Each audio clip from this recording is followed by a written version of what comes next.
Hello friends, welcome to our channel. So today we are going to see how to get the value from the Excel sheet and do manipulation and store the added value in the Excel sheet back.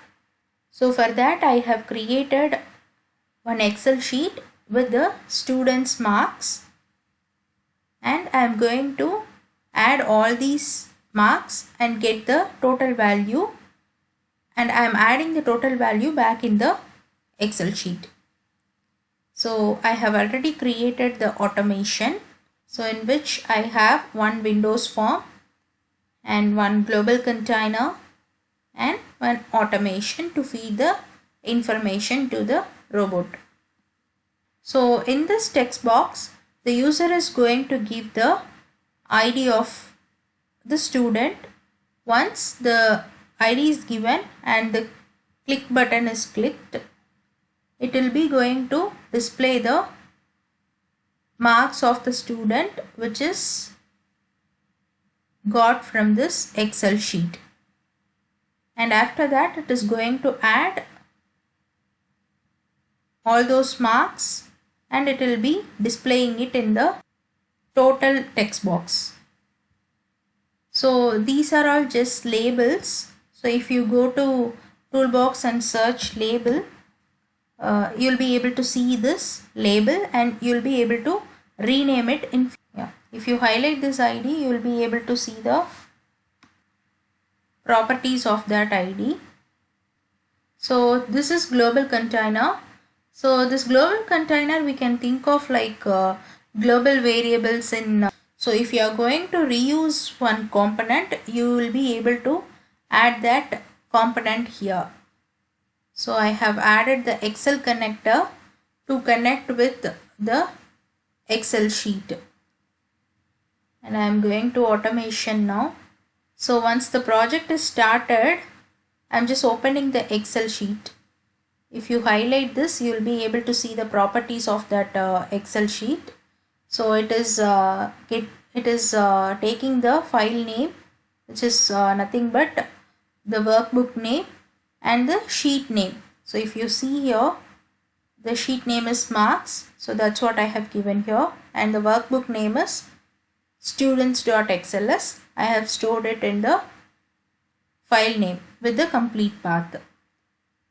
So after that, it is getting the value from the user, right? So from this text box, I am getting the value, and once the button is clicked, it should search the value in the Excel sheet. So for example, if we are giving 1, 2, 3, then it will be searching for that particular value 1, 2, 3. For that I have used find cell address. So it will search the Excel sheet with the particular value. Why I have given the ID value here is it should be unique, so that it will be easy for us to fetch the data. So it will look for the particular value in the Excel sheet. So for example, if it is looking for 1, 2, 3 and it is found, then this method will return the address of that particular cell. So in this example, so the row is 2 and the column is A. So the A2 will be returned here. So we are feeding that A2 to the substring method. So from this substring method, we are getting the row value alone. We are separating the row value and the column value, and we are getting the row value and passing it to the get cell value method. So if the row value is 1 and that is passed to the get cell value method, and the column value we are setting 3 here. Why? Because so in the column 3 we are having the language mark. So we need to get the value. For that we have used the get cell value method. So here row will be 1 and the column will be 3. The result will be given to the text box this text box in Windows form. So once it is taken from the Excel sheet, it will be displayed here. Likewise for other marks as well. So the row will be same, but the column will be changed. So for example, row is 1 and the column will be 2.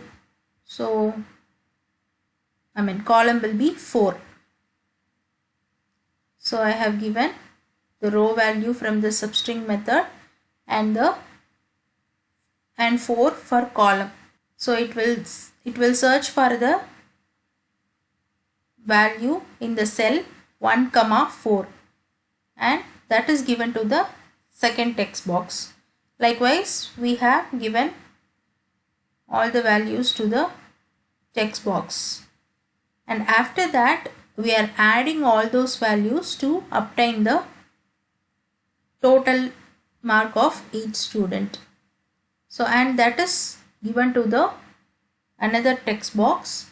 Once it is given to the text box, we are using set cell value to store that total back to the Excel sheet. So for that I am using set cell value. So the row value will be taken from the substring method and that is fed to this set cell value method, and the 8 is the column.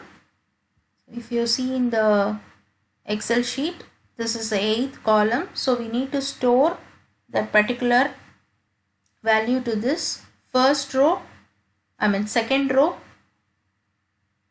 8th column. So I have given second row 8th column. That value will be the value of this text box. So I have passed this value to this method. Once it is done, we have to save the Excel sheet. So I have used the method save. Now I am going to run this automation. So for example, if I am giving 1, 2, 3 and click, it is showing all the marks of the particular student, and if you open the Excel sheet, you will be able to see the total is added back in the Excel sheet. Thank you friends. Keep on learning.